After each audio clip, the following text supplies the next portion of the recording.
ઓમ સહનાવવતુ સહનૌ ભુનક્તુ સહ વીર્યં કરવાવહૈ તેજસ્વી વિદ્વિષાવહૈ. ઓમ શાંતિ શાંતિ શાંતિ. ઓમ પૂર્ણમદઃ પૂર્ણમિદં પૂર્ણાત પૂર્ણમુદચ્યતે પૂર્ણસ્ય પૂર્ણમાદાય પૂર્ણમેવાવશિષ્યતે.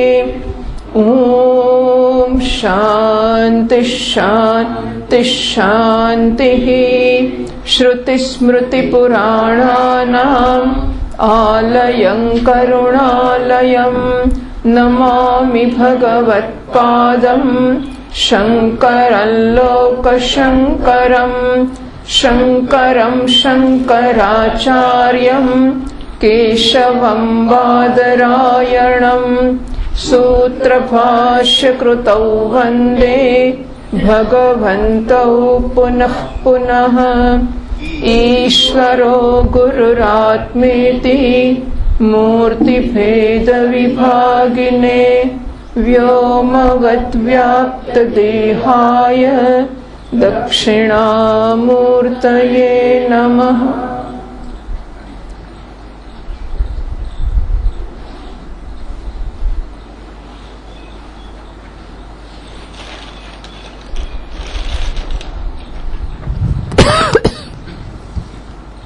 ત્રીજો ચોથો શ્લોક છે. ચોથો શ્લોક.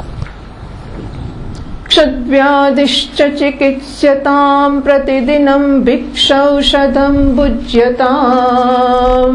ક્ષદ્વ્યાધિશ્ચ ચિકિત્સ્યતાં પ્રતિદિનં ભિક્ષૌષધં ભુજ્યતામ. સ્વાદ્વન્नं ન તુ યાચ્યતાં વિધિવશાत् પ્રાપ્તેન સંતુષ્યતામ.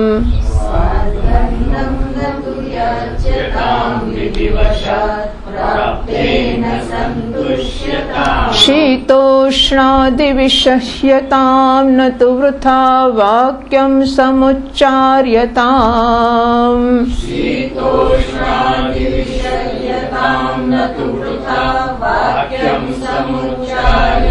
ઔદાસીન્યમભીપ્સ્યતાં જનકૃપા નૈષ્ઠુર્યમુત્સૃજ્યતામ.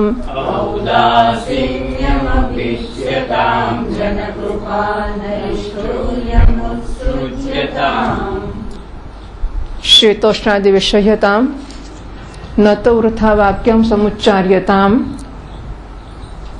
શરીરના સ્તર ઉપર શીત અને ઉષ્ણ, મનના સ્તર ઉપર સુખ અને દુઃખ, બુદ્ધિના સ્તર ઉપર માન અને અપમાન, અને આ સિવાય જે કોઈ દ્વંદ્વ આપણને, દ્વંદ્વ એટલે વિરુદ્ધ જોડકા, હવે જોડકા જે કંઈ જણાતા કે અનુભવાતા હોય, આગમા પાયિનઃ અનિત્યાઃ આવવાને જવાવાળા છે અને અનિત્ય છે. અને કોઈ સંજોગોમાં આપણે એમને બદલી શકીશું નહીં. બહુ તો એમનો ક્રમ બદલી શકીએ કે સુખ થોડું મોડું આવતું પેલું લઈ આવ્યું, વહેલું આવશે પેલું જતું રહેશે, એમાં શું. એટલે આપણે દુઃખને હંમેશ માટે આવતું બંધ જ કરી દઈએ અને હંમેશા સુખ જ આવે એવું કરી શકીએ. અનુકૂળ અને પ્રતિકૂળમાંથી પ્રતિકૂળ ના જ આવે અને અનુકૂળ જ આવે. આ બધી વસ્તુઓ કંઈ આપણા હાથમાં હોતી નથી અને કંઈક અંશે કરી શકીશું તો પણ એ હંમેશ માટે કંઈ બનવાની નથી. તો પછી એને માટે કકળાટ કરવો, વિરોધ કરવો, ઝઘડો કરવો અને ક્લેશ કરવો અને ફરિયાદો કરવી અને અસ્વીકાર કરવો અને માથું કૂટવું અને આવું કશું કોઈ સ્તરે કરવાને બદલે so what can't be cured should be endured. આપણે એવું કહીએ છીએ કે જેને આપણે બદલી ના શકીએ, સુધારી ના શકીએ અને સહન કરવું. આપણે ખરેખર કહેવામાં છે not should be endured, should be accepted cheerfully. જે વસ્તુઓને આપણને ન ગમતી હોય અને લાગતું હોય કે આ તો ના જ ચાલે ને, પણ તો પ્રયત્ન કરવાનો બદલવાનો, વાંધો નહીં, એવું નહીં કે નહીં જ બદલવાનો, કે પ્રયત્ન જ નહીં કરવાનો, પ્રયત્ન જરૂર કરવાનો, પણ પ્રયત્ન કર્યા પછી બદલાશે એવો આગ્રહ રાખો તોય વાંધો નથી, પણ તોય ના જ બદલાય તો શું કરીશું? તો પછી મોઢું ચડાવીને કે ચૂમાઈને સહન કરવું એવું નહીં, તો પ્રસન્ન સ્વીકાર કરવો. જોયું, આવું જ છે, આ તો અમારો દીકરો આવો જ છે, અમારી પુત્રવધુ આવી જ છે, અમારા મા બાપ આવા જ, અમારું મગજ આવું જ છે, અમારા હાથ પગ આવા જ છે. આપણો હાથ ના ચાલે તો ના ચાલે, અને મગજ ના માને, બુદ્ધિ લાગણીઓ ના માને તો ના જ માને, બધી સલાહ નથી માનતું. ફાઇન, તો શુડ બી એક્સેપ્ટેડ ચીયરફુલી. તિતિક્ષાનો અર્થ મુખ્યત્વે સહન કરવું, અંદર વિરોધ ચાલુ રાખવો અને બહારથી પછી આમ ચલાવી લેવું, એવો સામાન્ય થતો હોય. સહન કરવું શબ્દનો અર્થ જ આપણે ગુજરાતીમાં આવો સમજીએ છીએ, પણ તિતિક્ષાનો અર્થ પ્રસન્ન સ્વીકાર એવો કરવો જોઈએ, અવિરોધ સ્વીકાર, પ્રસન્ન સ્વીકાર. ન તો વૃથા વાક્યમ સમુચ્ચાર્યતામ. વૃથા વાક્ય અર્થાત વાક્યથી કોઈકનો કશોય હેતુ સિદ્ધ થતો હોય તો જ બોલવું, સમય પસાર કરવા માટે બોલવું જ નહીં. કોઈની જોડે એનોય વખત બગાડવો ને આપણો વખત બગડે છે એ તો જાણે દૃષ્ટ ફળ, સીધું ફળ છે. એ સિવાય અંદર કચરો ભરાય છે ને, આપણી જીભને આ બોલવાની ટેવ પડતી જાય છે. પેલાના કાનને વગર લેવા દેવા સાંભળવાની ટેવ પાડીએ છીએ આપણે, પછી આપણે ભેગા થઈ એટલે રાહ જોવે કે હવે કંઈક બોલશે પાછા, કારણ કે એને ટેવ પડી છે આપણું સાંભળવાની. એટલે માત્ર સમય બગડે છે એટલું તો નહીં જ, એટલે વર્તમાનનો સમય તો બગડે જ છે, પણ આપણું ભવિષ્ય પણ બગડતું જાય છે, સંસ્કાર બગડતા જાય છે, સંસ્કૃતિ બગડ. અને એટલા માટે અત્યંત વિવેકપૂર્વક, નમ્રતાપૂર્વક, આદરપૂર્વક અને જરૂર હોય એ પ્રમાણે બોલવું જોઈએ. એનાથી આગળ હવે કહે છે ઔદાસીન્યમ અભિપ્સતા. ઉદાસીનતા દાખવવી જોઈએ. ઉદાસીનતા અભિપ્સતામ એટલે આમ તો એની ઈચ્છા રાખવી જોઈએ. આપતુમ ઈષ્યતામ એટલે ઉદાસીનતા મેળવવાની ઈચ્છા કરવી જોઈએ, એવો અર્થ છે એનો. તો આમ ઉદાસીનતાનો અર્થ એકંદરે તો આપણે મોડું ચડ્યું હોય અને આપણે ઉદાસીનતા સમજીએ છીએ વ્યવહારમાં, કેમ આજે ઉદાસ દેખાવ છો, કેમ આજે ચડી ગયું છે, કેમ પડી ગયું છે આજે ઉદાસીનતા. તો અહીં ઉદાસીનતાનો એવો અર્થ નથી, એને કંઈ મૂલ્ય ના બનાવી શકાય, બધા મોડું ચડાવી દેવું કાલથી, એટલે એ કેવી રીતે મૂલ્ય બને? ઔદાસીન્ય અભિપ્સતામ, ઉદાસીનતાનો અર્થ નિષ્પક્ષતા કે તટસ્થતા એવો રાખવો જોઈએ. ઉત આસીનમ, ઉત એટલે ઉપર, આસીન એટલે બેસવું કે બેઠેલું, તો ઊંચા બેસવું એટલે નીચે કે છોકરા યુદ્ધ કરતા હોય પણ 7મા માળની અગાશીમાંથી જોતા હોઈએ તો કેવું દેખાય આપણને? કશું ના દેખાય. ધારો કે વૃક્ષો છે, બે ભાઈઓ લડતા હોય, જમીનને માટે લડતા હોય કે આ મારી જમીન છે ને તારી જમીન છે, જો આ બોર્ડર છે, આ જુદા પાડતી વાડ છે અને માટે મારા પગમાં કહે તો પગ કાપી નાખીશ. આવી ધારો કે જુદા પાડતી રેખા અંકિત કરી હોય, હેલિકોપ્ટરમાં બેસાડીએ એમને અને ઉપર લઈ જઈએ અને બતાવીએ કે કયું તારું, જો આ મારું છે, આંબાનું ખેતર મારું છે, પેલું બાવળિયાવાળું છે મારા ભાઈનું છે. એ જરા આધાર વધારે ઊંચા જઈએ, આ જુઓ ને દેખાતી નથી, પેલી લીટી વચ્ચે દેખાય છે, બસ આ બાજુના આંબાનું છે, મારું છે, પેલું મારું નથી. હજુ ઊંચા અને પછી ઊંચા જઈશું તો એ જુદા પાડતી દિવાલ દેખાશે, સીમા રેખા, અને આંબાને બાવળિયા દેખાશે. આને ઉદાસીન કહેવાય. ઊંચો બેઠેલો જરા. નાના છોકરા લખોટી રમતા હોય, ઝઘડો કરતા હોય, આપણે કેવા હોઈએ છીએ, બરાબર? આવીને આપણને કે જો આટલો મોટો ડબ્બો ખખડાવતો આટલી બધી 100 લખોટી જતી લાવ્યા છે, આપણે સ્મિત કરીએ. અને રડતો હોય બધી લખોટી જતી રહ્યા છે તો આપણે સ્મિત કરીએ, ખરું ને? ઉદાસીનતા મોઢું ના ચડાવીએ આપણે, પણ છતાં આપણે આને ઉદાસીન કહેવાય. ઉદાસીન નિષ્પક્ષ, તટસ્થ, એટલે કે એ વસ્તુથી આપણે ઊંચા ઉઠી ગયા છીએ. હવે આપણને લખોટી આપણામાં વધઘટ કરે એવી વસ્તુ દેખાતી નથી. લખોટી પહેલાં મારા મમ્મીરો પણ કરતી હતી ને ઘટાડો પણ કરતી હતી, બાળકમાં હજુ પણ કરે છે. મારામાં હવે લખોટી વધઘટ કરી શકતી નથી. દુનિયાની વસ્તુઓ વિશે મારે આવો અભિપ્રાય, આવો સંબંધ ઊભો થાય ના થાય ત્યાં સુધી મારે માટે સોનાની લખોટી છે. હજુ કાં તો લખોટીનું સ્તર ઊંચું છે, કાં તો મારું સ્તર હજુ લખોટી રમવા જેટલું છે. બેમાંથી એક વસ્તુ. જો દુનિયા સાથેના વ્યવહારમાં હજુ હું જોડાઈ જતો હોઉં, આમ તો ના ચાલે, પેલું જવું જોઈએ, જાત જાતના અભિપ્રાયો અને આગ્રહો, જનૂન, આવું જનૂન જો દુનિયાની વસ્તુઓ વિશે હોય, એનો અર્થ એવો થયો કે આ બધું મારે માટે સત્ય છે. એટલે હજુ હું બાળક છું ને એ વસ્તુઓ એમનું મૂલ્ય મારામાં અત્યંત મહાન જન્માવી શકે છે. તો એવું છે કે દુનિયામાં જે કંઈ હોય એ બધી વસ્તુઓ સાપેક્ષ છે. કોઈ વસ્તુ સાચી કે ખોટી નથી, કોઈ સારી ખરાબ નથી, કોઈ મારી કે ના મારી નથી. ગંગાનું પાણી ગંગામાં વહેતું હતું ત્યારે કોઈનું નહોતું. આપણે કેરબોલ લઈને ગયા, નદીથી ભરી લાવ્યા, પછી મારું થઈ ગયું. પછી આપણે પી ગયા તો હું થઈ ગયું. પાછું બહાર નીકળ્યું તો મટી ગયું, હું એ મટી ગયું, મારું મટી ગયું. પાછું ગંગામાં જતું રહ્યું હશે, શું થયું હશે. તો એને મારું જ કહેવાય. ટ્રેનમાં પેલો કેરવો બદલાઈ ગયો, આપણે તો આમ કાળજી તો રાખી હતી કે જયારે આમ કાળા ઉપર દોરી બાંધી હોય ને કે જાત જાતનું નાનું મોટું કર્યું હોય, ખેંચી નાખ્યું. કોઈ અંદર બહુ જ ગાડીઓમાં અંદર ખેંચી ગાડી દોરી, બદલાઈ ગયો તો શું થયું? ગંગાજળ મારું કે તારું? તો એ ગંગાજળ કહે છે કે આ તારું છે કે મારું છે, સરખું જ છે બંનેનું. એટલે કોને મારું કહેવું? જેને હું અત્યાર સુધી મારું કહેતો હતો, હવે એ પેલા હાથમાં લીધું, એનું બની ગયું, એનું મારા હાથમાં આવી ગયું તો મારું બની ગયું, તારું મટી ગયું. એટલે આપણે જેને સારું કે ખરાબ કહીએ, તો આ બારણું ખુલ્લું રાખવું એને સારું કહેવાય, ખરાબ કહેવાય?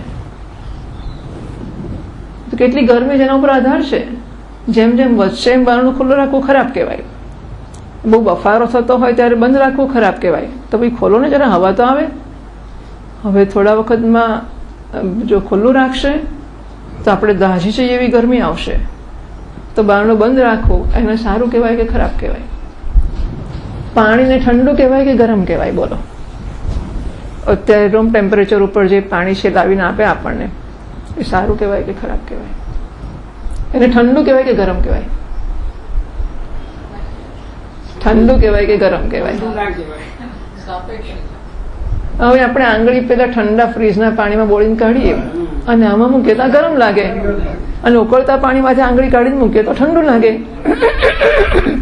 ઠંડુ છે કે ગરમ છે? સાપેક્ષ છે. ગરમી સુખ આપે કે દુઃખ આપે? સાપેક્ષ છે. સાચું કે ખોટું? સાચું કહેવાય ખોટું કહેવાય? બોલો.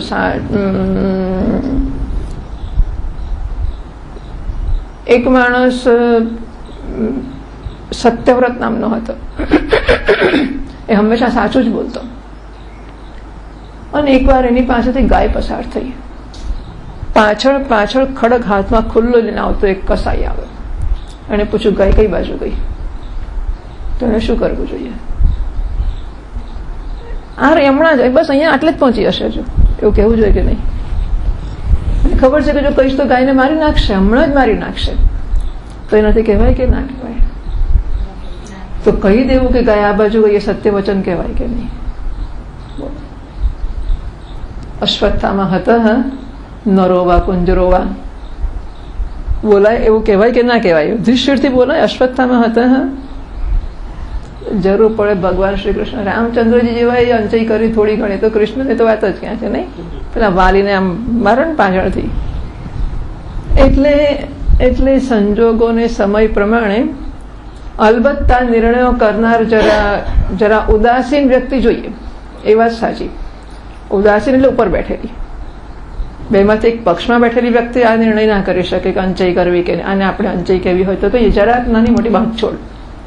પણ જેની સમષ્ટિ દૃષ્ટિ છે, વિશાળ દૃષ્ટિ છે, એને આવો નિર્ણય કરવાનો હક છે કે છૂટ છે? ડોક્ટરને નક્કી કરવાની છૂટ છે કે આટલું હવે આંગળી કે અંગૂઠો કાપવાનો છે, તો ડોક્ટર નક્કી કરે કાપી નાખો. આપણાથી ના કહેવાય કાપી નાખો. ડોક્ટર નક્કી કરે કે હવે આ કાપવું જ પડશે. બરાબર? એટલે ચોક્કસ વ્યક્તિમાં એ દૃષ્ટિ છે જે તે વિષયની કે શું કરવું ને શું નહીં. એટલા માટે અમુક વસ્તુ યોગ્ય છે, અમુક અયોગ્ય છે, અમુક સાચી છે, અમુક ખોટી છે, અમુક સારી છે, અમુક ખરાબ છે, ઠંડી છે, માન કે અપમાન, કોને માન કહેવું, કોને અપમાન કહેવું. આ બધી વસ્તુઓ પણ સાપેક્ષ છે અને એટલા માટે દુનિયામાં કોઈ પણ વિષયમાં કોઈ પણ પક્ષ લેવો એ યોગ્ય જ છે એવો નિયમ નથી. પરીક્ષામાં પાસ થવું એ સારું કહેવાય કે ખોટું કહેવાય? કેટલાક છોકરા પણ પ્રયત્ન કરે કે નપાસ થવું, નહીં ખબર હશે જ તમને, કરો ને. પછી કોલેજ પૂરી થાય તો ઘેર જતા રહ્યો, ઠેકાણે પડી જવું પડે. એના કરતાં કોલેજમાં રખડ્યા કરાય. નપાસ થાય તો જ રખડવાનું મળે ને, તો છોકરાઓ નપાસ થાય જાણી જોઈને. એટલે પાસ થવું એ પણ સારો એવો નિયમ નથી હોતો. આથી કોઈ પણ વસ્તુને વિશે કોઈ એક પક્ષ લેવો અને એ પક્ષ વિશે ભલે આપણે સમજીને લઈએ આ સંજોગોમાં, એટલે અંડર નોર્મલ ટેમ્પરેચર અને પ્રેશર લખીએ આપણે કે આ પરિણામ આવ્યું છે, પણ આ ટેમ્પરેચર ને આ પ્રેશર ઉપર આ પરિણામ છે. એટલે ટેમ્પરેચર ને પ્રેશર બદલાશે તો પરિણામ બદલાશે, બરાબર ને? એટલે પણ સાપેક્ષ એ બતાવી દીધું આપણે કે નોર્મલ ટેમ્પરેચર 90p લખ્યું એટલે આ પરિણામ સાપેક્ષ છે ભાઈ. તો આ તો બધા સમજે જ છે. દાળ ખારી કહેવાય કે મોળી કહેવાય? મને જે ખારી ખારી લાગે હું અડકી જ ના શકું. એ લોકોને થાય કે આ તો મીઠું જ નથી નાખ્યું અંદર, તો ખારું કહેવાય કે મોળું કહેવાય, ખાટું કહેવાય કે ખાટા વગર? બધી વસ્તુ એક એક વસ્તુ સાપેક્ષ જ છે.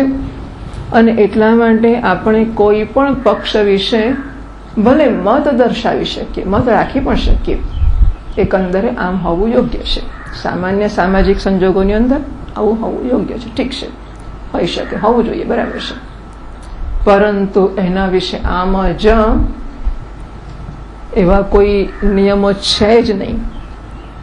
અને જે નથી એને પકડીને બેસવું, અરે પેલું કૂતરું કે બકરું, એમાંય નિયમ નથી. કૂતરું હોય ને બકરું કરી મૂકે ને બકરું હોય ને કૂતરું કરી મૂકે તો આપણને થાય કે કૂતરું જ છે ખરેખર, એવું બધું. લીમડામાંથી લીમડો જ જન્મે એવો નિયમ નથી. પેલા રાયણ ને શું ચીકુ, ચીકુ ને રાયણની કલમ કરે છે તો ચીકુ કળ્યું થાય. એટલે આપણને દેખાય રાયણના પાંદડા અને ઉગ્યો હોય ચીકુ અંદરથી. આવી અનંત પ્રકારની વસ્તુઓ. એટલે કે વિજ્ઞાનમાં પણ બધે જ નિયમ, કુદરત પણ નિયમની બાંધછોડ કરતી દેખાય છે. તો પછી કઈ વસ્તુને વળગી રહેવું? આમ વ્યવહારમાં બધી જ વસ્તુઓ આ પ્રકારની છે અને માટે બધી બાબતમાં ખાસા અંશે તટસ્થ કે નિષ્પક્ષ થવાનો પ્રયત્ન કરી શકાય. ઠીક છે, લોકોની વાત હોય એટલે, બાકી આ તો આપણી વાત છે ત્યારે જરા જુદું થઈ જતું હોય છે. પણ છતાંય શક્ય એટલા તટસ્થ રહીને જોઈ લેવું કે શું છે. આપણા બે દીકરાઓ ફરિયાદ કરતા હોય, આપણા અંગત આજુબાજુમાં કશુંક હોય તો પણ શું, એનો એક ઉદાસીનતાનો પક્ષ તો હોય જ. અને એ સ્તરે જઈને આપણે જોઈએ તો લાગે કે ઠીક છે, ચાલો આ પણ સાચું છે, આ પણ સાચું છે, અથવા આમ છે. જો સાંભળવા તૈયાર હોય તો આપણે અભિપ્રાય આપી શકીએ કે આમ કરી શકાય. ના હોય તો પોતાની મુનસફીની વાત છે, જેને જે કરવું એ કરી શકે. આ વ્યવહારમાં અને એ જ પ્રકારે પરમાર્થની વાત કરવી હોય તો નિરપેક્ષ સત્ય માત્ર એક જ છે, બ્રહ્મ સત્યમ જગત મિથ્યા જીવો બ્રહ્મૈવ ના પરહ. જેમાં ત્રણેય કાળમાં કોઈ ફેરફાર ના થાય એવું સત્ય હોય તો એક જ છે કે બ્રહ્મ માત્ર સત્ય છે. અને એમાં ત્રણેય કાળમાં કોઈ ફેર પડતો જ નથી. ગઈકાલે પણ આમ જ હતું, આજે પણ આમ જ, આવતીકાલે પણ આમ જ રહેશે. એની બાબતમાં પછી મતાંતરો ચલાવી ના શકાય, ચલાવી ના એટલે સ્વીકારી ના શકાય, એમને છૂટ છે. જેને જે મત સ્વીકારવો હોય ને એમાં જે કરવો હોય તે સ્વસિદ્ધાંત વ્યવસ્થાસુ દ્વૈતિનઃ નિશ્ચિતાઃ દૃઢમ પરસ્પરમ વિરુધ્યન્તે તૈહિ અયમ વેદાંતિ ન વિરુધ્યતે. તો પોતપોતાના સિદ્ધાંતોની વ્યવસ્થામાં દ્વૈતી લોકો છે, તો અદ્વૈત વેદાંત સિવાયના જે લોકો છે એ બધા પોતપોતાના પક્ષના વિશે થોડું મોટું કરે, પોતપોતાના સિદ્ધાંતો વિશે, પક્ષો વિશે તીવ્ર આગ્રહવાળા હોય. જીવ અંશ છે ને બ્રહ્મ અંશી છે ને, બસ દરેક વસ્તુ વિશે એમનો આગ્રહ હોય. પણ જુઓ એવું છે કે એકવાર થોડા આંધળા લોકો હાથીને જોવા ગયા અને એમણે હાથીના વિશે નિરીક્ષણ કર્યું. પછી એમણે એક સેમિનાર રાખ્યો કે હાથી કેવો છે. સેમિનારમાં બધા વારાફરતી પોતાના પેપર પ્રેઝન્ટ કરવા માંડ્યા અને એક માણસ આવીને કહ્યું હું જાતે હાથી જોવા ગયો હતો અને હાથીને જોયો. હાથી કેવો છે કે હાથી દિવાલ જેવો છે. તો જેવું એનું પૂરું થયું કે બીજો તૂટી પડ્યો, એટલે દિવાલ જેવો ક્યાં છે, અક્કલ છે કે નથી? હું જોવા ગયો તો હું. તમે કેવું જોયું? હાથી તો દોરડી જેવો છે.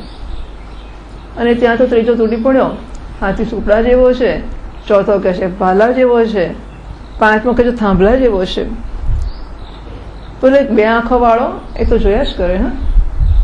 સાંભળ્યા કર્યા બધાને કે આ હાથીને કેવો છે એ જોવાનું સાધન કે પ્રમાણ શું છે? આંખો છે. આમની 2 કે 1 કે આંખ જ નથી. આ લોકો હાથી જોઈ આવ્યા, હાથી વિશે ચર્ચા કરે, તો પેલો આંખો વાળો માણસ એમની જોડે ઝઘડો કરે, શું કરે? એ સહાનુભૂતિ દાખવી શકે, સમજી શકે કે જે એના શરીરને અડક્યો છે દિવાલ જેવો કે છે, જે પૂંછડી. કારણ કે એ લોકો આંખોથી જોઈ શકતા નથી, પછી સ્પર્શ કરીને નક્કી કરે કે હાથી કેવો છે. જે પૂંછડીને અડક્યો એ કહે છે કે હાથી દોરડી જેવો છે. જે કાનને અડકે કે સુપડા જેવો છે. જે દાંતને અડકે ભાલા જેવો છે. પગને અડકે કે થાંભલા જેવો છે. સ્વસિદ્ધાંત વ્યવસ્થાસુ દ્વૈતિનઃ નિશ્ચિતા દૃઢમ. દ્વૈતીન લોકો પોતપોતાના, કારણ કે 2 હોય એટલે સંબંધ આવે ભાઈ. એક હોય તો સંબંધ ના હોય, પણ 2 હોય એટલે સંબંધ. સંબંધ તો કયા પ્રકારનો સંબંધ છે? પેલો કે ના આવો જ છે, પેલો કે પેલો છે, એટલે ચાલે. પછી તો નિશ્ચિત છે અને દૃઢ છે, પરસ્પર વિરોધ કર્યા જ કરવાના. કે શ્રી કૃષ્ણ ભગવાનનું વાંસળી કયા હાથમાં છે અને વાંસળી રાખ્યા પછી માથું આમ નમે છે કે આમ નમે છે, અને માથા ઉપર જે પીંછું મૂકવું એ આમનું નમતું રાખવું કે આમનું. એક જમાનામાં કોર્ટમાં કેસ થયો હતો આ વિષયનો કે ભગવાનના માથાનું પીછું આમ હોવું જોઈએ કે આમ હોવું. અંગ્રેજો હતા ત્યારની કોર્ટમાં. તો કારણ કે માથું હોય ને પીછું હોય એટલે આવું થવાનું જ ને. તો માથું હોય ને પીછું ના હોય એટલે વેદાંતિને કશી ચિંતા જ નહીં. પણ જ્યાં સુધી આવી બધી વસ્તુઓ હોય ત્યાં સુધી એમાં પક્ષાંતરો થયા જ કરવાના. નિશ્ચિતા દૃઢમ પરસ્પરમ વિરુદ્ધ્યંતે. એ બધા પરસ્પર વિરોધ કર્યા જ કરવાના. અયમ વેદાંતિ તૈહિ ન વિરુદ્ધ્યતે. કારણ કે પેલા આંખો વગરના છે, જોવાનું પ્રમાણ શાસ્ત્ર છે એમની પાસે નથી. અને જે વેદાંતનું શાસ્ત્રનું પ્રમાણ ધરાવે છે એ સમજી શકે છે કે એમની દૃષ્ટિ છે એ આંશિક છે, જ્યારે આપણી દૃષ્ટિ છે એ પૂર્ણનું દર્શન છે. 2 આંખે જોવું એટલે પ્રમાણના ઉપયોગથી જોવું. તો જે પ્રમાણથી જાણે છે કે એક અદ્વિતીય બ્રહ્મ સત્ય છે ને એ સિવાયનું જે કંઈ દેખાય મિથ્યા છે, તો પછી એમાં એને સમજી શકે. પણ છતાં જેમ દાદા દાદી છોકરાઓને લખોટી માટે લડતા જોઈને ગુસ્સો ના કરે કે મૂરખ લડે છે નો, એ સ્મિત કરે. આપણે અવાજ આવું જ કરતા હતા, જતું રહે, સમય જતા એની જાતે જતું રહેશે. એટલે એમાં કોઈ ગુસ્સો કે વિરોધ કશું ના હોય. એ જુએ છે એને સહાનુભૂતિ હોય, પ્રેમ હોય, ઓકે, ઉદારતા હોય, સમાવેશ હોય. તો સાધક આ સમજે છે કે દુનિયાની જે વસ્તુ જેવી એ ફિલોસોફીમાં હોય કે વ્યવહારમાં હોય, જે છે ઠીક છે, એમાં કોઈ વસ્તુ વિશે તીવ્ર અભિપ્રાયો કે આગ્રહો કે યુદ્ધો કરવાની કોઈ જરૂર નથી. ઔદાસીન્યમ અભીપ્સતામ. ઉદાસીનતાનો સ્વીકાર કરવો જોઈએ. ઉદાસીનતા પહેલાં તો મેળવવા ઈચ્છવી જોઈએ. અન્યાય વગેરે પણ બધી વસ્તુઓ એ પણ આપણને બહુ માને કે પૈસાની જરૂર નથી, પણ આખરે ન્યાય તો ખરો જ, મને આપવા તો જોઈએ જ ને. મને કે ચાની જરૂર નહોતી, પણ બધાને આપે તો મને આપી તો પૂછવું તો જોઈએ જ ને. પણ એટલે એક ન્યાય અન્યાય પણ આપણે લોકો, કારણ કે આપણે વેદાંત ભણનારા લોકો એકંદરે ન્યાયી હોઈશું, અથવા આપણે માનતા તો હોઈશું જ કમસે કમ કે હું તો આવો અન્યાય નાશ કરું કોઈ દાડો, હું તો બધાને પૂછું છું. હું તો એટલે આપણને હું તો વિશે જરા ઊંચું માનવાનું મન તો થતું જ હશે. અને એટલે આપણને એમ થાય કે આપણને કે ચાની કે પૈસાની કે માનની પડી નથી, પણ આવું બરાબર તો ના જ કહેવાય. અન્યાય અન્યાય બધી વસ્તુઓ પણ એટલી જ સાપેક્ષ છે. ધર્મ અધર્મ પણ એટલા જ સાપેક્ષ છે. કોને ધર્મ કહેવાય, કોને અધર્મ કહેવાય? 4 વાર નવ એને ધર્મ કહેવાય કે ના નવ એને ધર્મ કહેવાય? શું ધર્મ કહેવાય? ઉપવાસ કરવો એ ધર્મ કહેવાય કે ના કરવો એ ધર્મ કહેવાય? આ કોઈ ધર્મ પણ સાપેક્ષ છે. શંકર ભગવાનને કેવડો ચઢાવાય કે ના ચઢાવાય? ચંપો ચઢાવાય કે ના ચઢાવાય? તુલસી વિષ્ણુ ભગવાનને ચઢાવે, શંકર ભગવાન તુલસી ચઢાવે તો ભગવાન નારાજ થઈ જાય કે ના થઈ જાય? આપણે અમુક સંસ્કારમાં ઉછર્યા છીએ એટલે ધર્મ છે. બધા શાસ્ત્રોમાં હનુમાન ચાલીસા 100 વાર વાંચીએ તો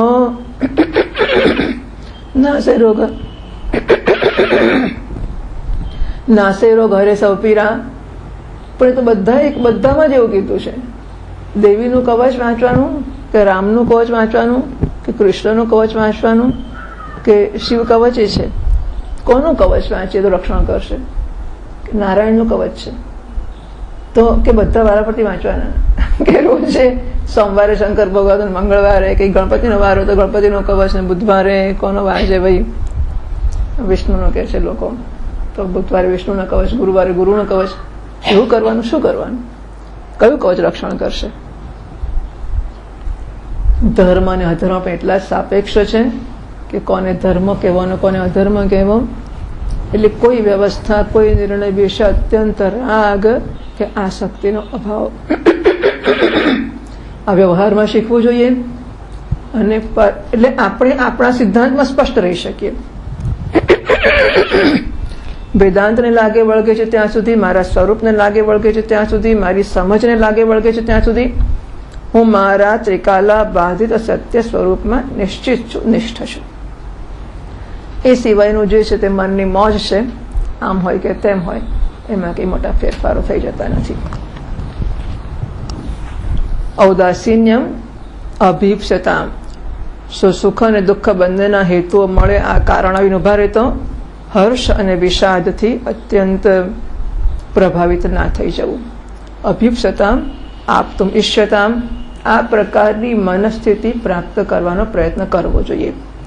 એકવાર તો ઓળખાવવું જોઈએ. હા, આ બધા સિદ્ધાંતો કે વાતો તો એક વસ્તુ છે, પણ આપણે આપણા વ્યવહારમાં પહેલાં એ ઓળખવું પડે કે જોયું કેવો મેં પક્ષ લઈ લીધો. જરાક વાત થઈને તરત બોલ્યો જ છું ને, ના હું આ તો ના જ થાય, હા પેલું તો થવું જ જોઈએ, ઊભા રહી જવું તરત. હા, ઉદાસીનતા ના કહેવાય આને. આને પક્ષ લીધો કહેવાય. ચાલો ઠીક છે, ચેતી જઈએ અને બહાર નીકળી જઈએ, ઉદાસીન થઈ જઈએ, તરત આપણે રજૂ કરીએ કે ના એવું કંઈ નહીં, હા આમ જ હોવું જોઈએ. તમે કહો છો એવું પણ થઈ શકે, એમાં કંઈ ખોટું નથી. અમુક જ સાડી પહેરાય કે અમુક જ ના પહેરાય, અમુક પ્રસંગમાં અમુક રંગ પહેરાય કે નહીં. બહુ બિચારા લોકો, હવે આપણે શું કરીએ. અને સાચી વાત છે, સમાજના કે કુટુંબોના ને કુળના સંસ્કારો જાળવવા એ બધું બરાબર છે. પછી કાળું પહેરાય કે ના જ પહેરાય. પતિના અવસાન પછી સ્ત્રીથી અમુક રંગનું પહેરાય કે ના પહેરાય. બધા અમુક કુટુંબમાં કાળું જ પહેરાય, અમુક કુટુંબમાં કાળું ના જ પહેરાય ને કે ભૂરું જ પહેરાય, અમુકમાં લાલ, અમુક પેલા લાલ નહીં પણ એક ચોક્કસ કલર હોય છે, કંઈક કથ્થઈ પ્રકારનો એક ચોક્કસ કલર અમુક લોકોની બહેનો પહેરતી હોય છે. એવું બધું તો એમાં સારું શું ને ખોટું શું? જ્યાં જે સંસ્કાર હશે, કદાચ મેં લગી ખેતરમાં કામ કરવાના હશે ત્યાં એવા પહેરતા હશે, આવું બધું હોઈ શકે. સફેદ કપડાં પહેરવાનું કામ સ્ત્રીઓને કેવી રીતે પોસાય? એ તો અહીંયા બની ઠંડે બેસી રહેવાનું હોય એટલે અક્કડ સફેદ સાડીઓ સરસ મજાની કરીને આરે સ્ત્રી પહેરે અને પછી બેસે છે ઠાણી, તો પોસાય. બધાને ના પોસાય એવું. એટલે આમાં કોઈ મહાન સ્ટેન્ડર્ડ કે ધોરણો હોતા નથી અને આ બધી વસ્તુઓમાં જીવન ખપાવી દેવાની કોઈ જરૂર નથી હોતી. આપણે માટે પણ નહીં, પણ કદાચ આપણે માટે કરવું હોય તો દુનિયા માટે તો જરૂર નથી જોતી કે એણે આમ જ કરવું જોઈએ, એણે તેમ જ કરવું જોઈએ. જેને જે કરવું હોય કરવાની છૂટ છે. આ બધા દૃષ્ટિબિંદુઓ છે. એટલે એક તો આપણે ઓળખવું જોઈએ કે આપણે ચોક્કસ સંજોગોમાં ચોક્કસ પક્ષમાં આસક્તિવાળા થઈ ગયા. આ થયા તો એ બરોબર નથી, એમાંથી બહાર નીકળી જવું જોઈએ. અને નીકળીએ તો એ ઉદાસીનતાને ઓળખી કે હા આને ઉદાસીનતા કહેવાય. હા, એકવાર આવી મનની સમતાવાળી સ્થિતિને પ્રાપ્ત કરતાની ઓળખતા શીખી જવું જોઈએ અને પછી એનો અભ્યાસ કરવો. તદનંતરમ અભ્યસ્યતામ ચ, પછી અભ્યાસ કરવો જોઈએ અને પછી આપણે પક્ષ લેવા ઝંપલાવીએ જ નહીં એવી સ્થિતિ થઈ જવી જોઈએ. અત્યારે તો ઝંપલાવી જ દેવાય કંઈક પણ. અરે રાજકારણમાં પણ પેલાને ફાંસીની સજા થવી જોઈએ કે નહીં? જરાક બોલ્યા નથી તરત જ આમ ને આમ થવી જ જોઈએ, ના થવી જોઈએ, આનું આ કરવું જોઈએ, ના જ. બધી વસ્તુ વિશે આપણને હોય જ અભિપ્રાય, પણ અભિપ્રાય હોય ત્યાં વાંધો નથી. આગ્રહ હોય, આસક્તિ હોય, રાગ હોય તો ઓળખીને એમાંથી મુક્ત થવાનો ગંભીર પ્રયત્ન કરવો જોઈએ. એ સમતાનો અભ્યાસ કરવો જોઈએ અને અભ્યાસ જ્યારે પરિપક્વ થાય ત્યારે લાભ અને અલાભ બંને સ્થિતિમાં પછી મન લાભ અલાભ નામ નહીં આપે. શરૂઆતમાં એવું હોય છે કે આપણે હાનિ અને લાભ એવું નામ આપીએ છીએ અને હાનિ થાય ત્યારે દુઃખી થઈએ છીએ, લાભ થાય ત્યારે સુખી થઈએ છીએ. આવું થાય છે શરૂઆતમાં. પછી આપણે ઓળખતા ગયા કે આમાં મોટી શી હાનિ અને લાભ હતા. ચાલો ઠીક છે. એટલે એ થયા પછી આપણે એમાંથી તટસ્થ થવાની કોશિશ કરીએ છીએ. પછી આપણે હાનિ લાભ નામ આપીએ છીએ પણ એનાથી અસર પામતા નથી. આગળ જતા એવો વખત આવશે કે હાનિ લાભ નામ પણ અપાશે નહીં. ઓકે, જે છે એ ભગવાનનો પ્રસાદ છે, ઈશ્વરનો પ્રસાદ છે, ઈશ્વરનો પ્રસાદ. હાનિ છે, લાભ છે, જે છે ત્યાં છે. એટલે અભ્યાસ આપણો એટલી હદનો થઈ શકે અને થવો જ જોઈએ, એ સિવાય રસ્તો જ નથી. ભગવાન આ બધું શીખવાડીને જ રહેશે. આપણે માનીએ કે અમારે કે વેદાંત ભણવું નથી તો રોજ ઠંડુ ને ગરમ જાત જાતનું થયા જ કરશે. એટલે આપણે એના નચવ્યા નાચીશું તો આપણે ક્યાંય નહીં રહીએ. એટલે સરવાળે આપણે સ્વસ્થ અને પ્રસન્ન રહેવા માટે વસ્તુઓને જેમને તેમ સ્વીકારવી જ પડશે. માથે હાથ દઈને કે માથું કૂટીને એના કરતાં પ્રસન્નતાથી, વાહ ભગવાનનો પ્રસાદ છે. આગળ જતાં સફળતા કે નિષ્ફળતા એવા કોઈ નામોમાંથી પણ મુક્ત થઈ જવાય. ઔદાસીને અભિપ્સતામ જનકૃપા નૈશ્વર્ય ઉત્સૃજ્યતામ. તો ભાઈ આપણને મળતા સુખ દુઃખને પ્રાપ્ત કરવા કે ટાળવા એને માટે ધારો કે આપણે પ્રવૃત્તિ ના કરીએ કે હવે તો સમજતા આવી ગયું છે એટલે વાંધો નથી, સુખ આવે તો પણ બરાબર છે, દુઃખ આવે તો પણ બરાબર છે, શીતોષ્ણ ઠીક છે, બધું બરાબર છે. પણ કોઈને સુખ દુઃખ આવી પડે તો દયા કરવી કે નહીં? એ તો કરવી જ જોઈએ. કોઈ દુઃખી થતું હોય તો એના ઉપર દયા કરીએ. કોઈના પર હુમલો કરતું હોય તો વચ્ચે પડીએ પેલા અટકાવીએ. જે ક્રૂર હોય એની જોડે ઝઘડો કરીએ. આવું તો બધું કરવું જ જોઈએ કે નહીં? આપણે એની દીનતાની નિવૃત્તિ માટે કરુણાથી પ્રેરાઈને પ્રવૃત્તિ કરીએ આપણે. અને કોઈ ઘાતક હોય તો પછી આપણે એને ઘાત કરતો અટકાવવા માટે એના પ્રત્યે નિષ્ઠુર પણ થવું પડે. આવી પ્રવૃત્તિ થાય એમાં આપણું ચિત્ત લાગેલું હોય તો પછી એ ભગવાનનું ભજન કેવી રીતે કરે? બોલો, ખરું કે નહીં? આપણને ભગવાનના દ્વારા જે સંજોગો આવ્યા એમાં તો આપણે સ્વસ્થ રહેતા શીખી ગયા. પણ આપણા દેખતા આપણી સામે જો આવું બધું થતું હોય તો પછી આપણને એવું મન તો થાય જ ને કે એમાં આપણે કંઈક કરવું જોઈએ. અને એવું હોય તો પછી આત્મવિચાર કરવામાં મારી નિશ્ચળતા કે સ્થિરતા કેવી રીતે સંભવી શકે? એવી જો શંકા થતી હોય તો એનો જવાબ એ છે કે કૃપા કે નિષ્ઠુરતામાં પડવું નહીં. જનકૃપા નૈષ્ઠુર્યમ ઉત્સૃજ્યતામ. તે ન કાર્ય તને જે તકલીફ લાગતી તને સમજ તો પડે જ છે ને કે હું કેવો ભજન કરતો હતો, કેવો આત્મચિંતન કરતો હતો, અને પેલી ગરોળી જીવડાને ખાવા ગઈ અને હું મારવા ગયો, એમાં મારું ચિંતન જતું રહ્યું. ખબર પડી ને તને એવી કે બિલાડી ઉંદરને ખાવા ગઈ અને બિલાડીને મારવા ગયા પણ ભગવાનનું ભજન છૂટી ગયું? ખબર પડી તને? જો ખબર પડી તો નહીં કરવાનું. જે વસ્તુ કરવાથી વિક્ષેપ થાય છે એ સમજ પડે એ વસ્તુ નહીં કરવાની, ન કાર્ય નહીં કરવાનું. યાભ્યામ તવ વ્યાક્ષેપ હસ્યા. જેનાથી તને વ્યાક્ષેપ થાય કે વિક્ષેપ થાય એ વસ્તુ નહીં કરવાની. એટલા માટે ભાષ્યકાર મહારાજે કહ્યું જનકૃપા નૈષ્ઠુર્યમ ઉત્સૃજ્યતામ. આના બંને અર્થો થાય કે કોઈના પ્રત્યે આપણે કૃપા કરવી કે નિષ્ઠુરતા કરવી, એનો ત્યાગ કરવો. જો દુનિયા કોઈથી સુધરી નથી અને સુધરવાની એ નથી. સાધકના મનમાં એ સમજ હોય એ ઈચ્છનીય છે કે આપણે જે કંઈક પણ વ્યવહાર કરીએ છીએ એ આપણા અંતઃકરણની શુદ્ધિ માટે છે, નહીં કે દુનિયા સુધરી જશે એને માટે છે.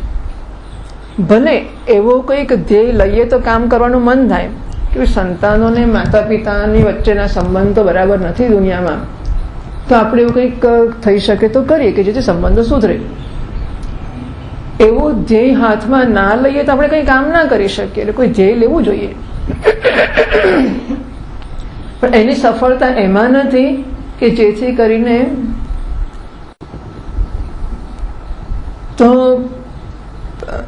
લોકો ઉપર કૃપા કરવી કે નિષ્ઠુરતા દાખવવી, આ વસ્તુ પણ આપણો ઠેકો નથી. દુનિયા એની રીતે જ ચાલે છે અને એની રીતે જ ચાલવાની છે.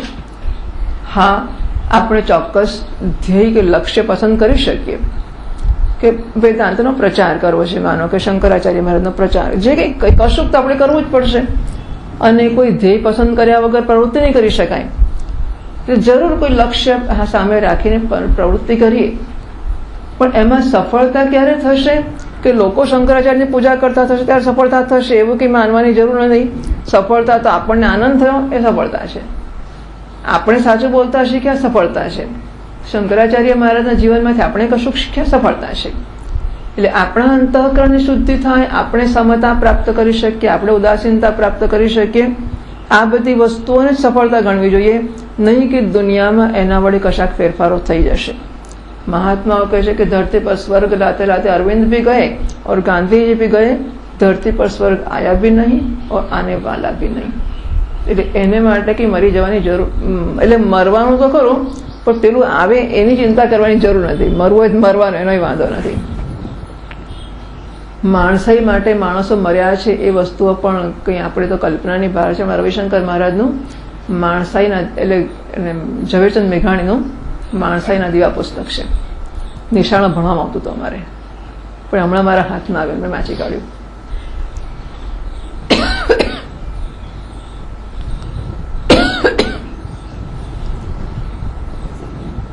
કહેવું કદાચ ના કહેવાય, પણ હું કહી નાખું છું કે શંકરાચાર્ય મહારાજને એકવાર માથું મૂકવાનો વારો આવેલો.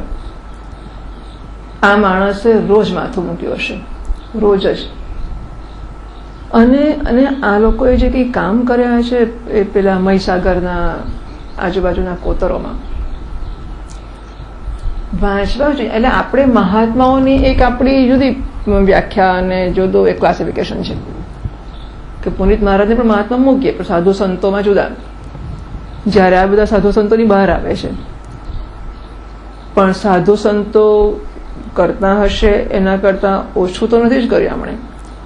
સાધુ સંતોનો અનાદર ના કરવા માટે હું કહું છું કે એ લોકો ઘણી સાધના કરતા હશે, તો આ લોકોએ ખૂબ ખૂબ સાધનાઓ કરી છે. ખૂબ એટલે એક તો ખુલ્લા જ પગે ફરવાનું, બ્રાહ્મણ શરીર, અને મીઠું ના હોય એવી ખીચડી ખાવાની હોય, એક જ વાર ખાવાનું હોય, ને પેલા પાટણ વાડિયાઓને જંગરોને ચોરી લૂંટફાટ દારૂ, આ જ જેમનું જીવન છે, એમની વચ્ચે રહેવાનું, એમનો વિશ્વાસ કરવાનો.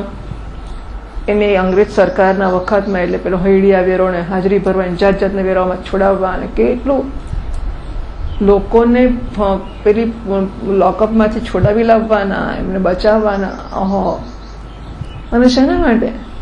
અને આ માણસોની ભાષા શી, માણસોનો ભાવ, માણસોની, કારણ કે આપણે જે પેલી સાપેક્ષતાની વાત કરી ને ત્યારે પણ મને આ યાદ આવ્યું કે એ તો એટલા બધા પ્રામાણિક છે કે એટલે ચોરી તો કરવાની જ હોય ને. આપણી ભૂખ લાગે તો થાળીમાંથી લઈને મોઢામાં મૂકી, ચોરી કરી કહેવાય કે ના કહેવાય? આપણા બાપના કે પતિના ઘરમાં આપણે લઈને ખાઈએ તો ચોરી કહેવાય કે ના કહેવાય? કહેવાય કે ના કહેવાય? અઘરો પ્રશ્ન છે. ના જ કહેવાય ને. એ સિમ્પલ, એ તો સીધી જ વસ્તુ છે ને. શું કરીએ? તો ભૂખ લાગે એટલે ખાઈએ તો ખરા જ ને. નોકરી કરીએ, નોકરીનો પગાર લાવીએ, એમાં કંઈ ગુનો કહેવાય? એટલો સહજ એમને માટે ચોરી લૂંટફાટ છે.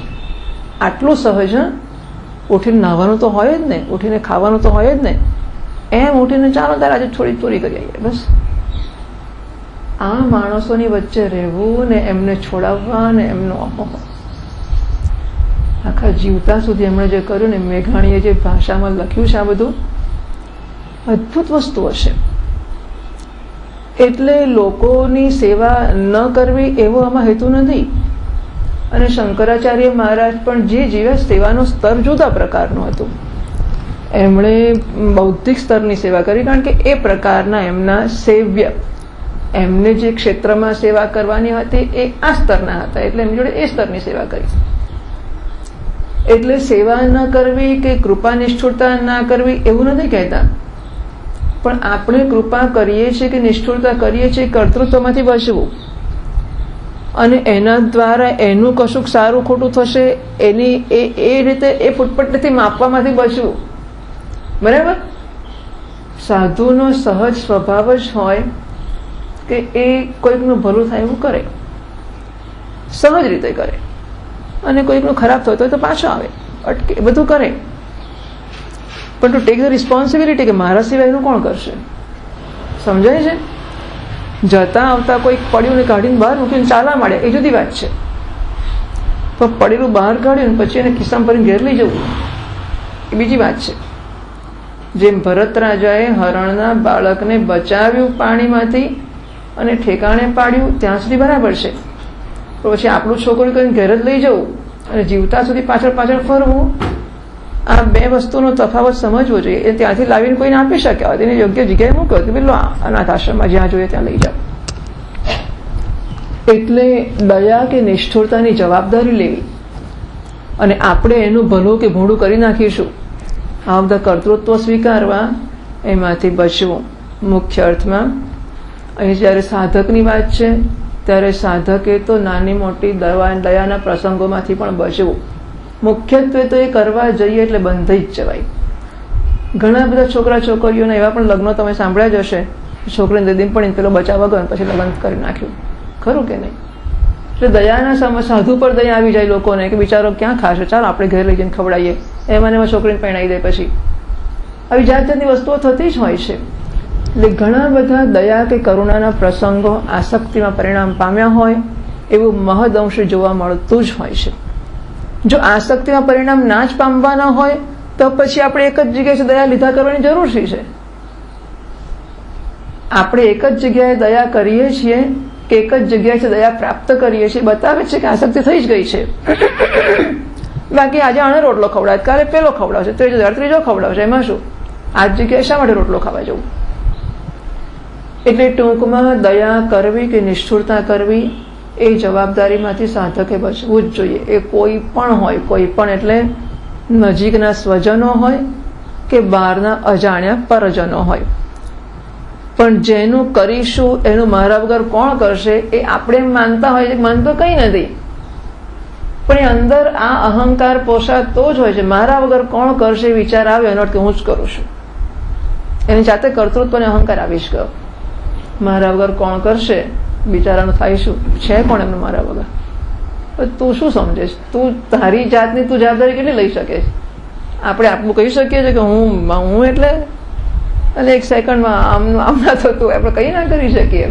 બેઠા બેઠા દાંત દુખવા માંડ્યો, તરત સિસ્કાર લેસા થઈ જાય, બંધ થઈ જાય બોલવાનું, પ્રવચન કરવાનું. કશું જ આપણા હાથમાં નથી, અને આપણે એમ માનીએ કે આ તો હું છું એટલે ઘર ચલાવું, બાકી મારા વગર થાય કેવી રીતે? તો આ બધા કોઈ અભિમાનો કે કર્તૃત્વમાં પડવાની જરૂર નથી. એટલે જો આપણે સેવા કરીએ તો કર્તૃત્વ જન્મી જ જતું હોય છે, અત્યંત નજીક, પતિ પત્નીમાં કે મા બાપને છોકરામાં જન્મતું જ હોય છે.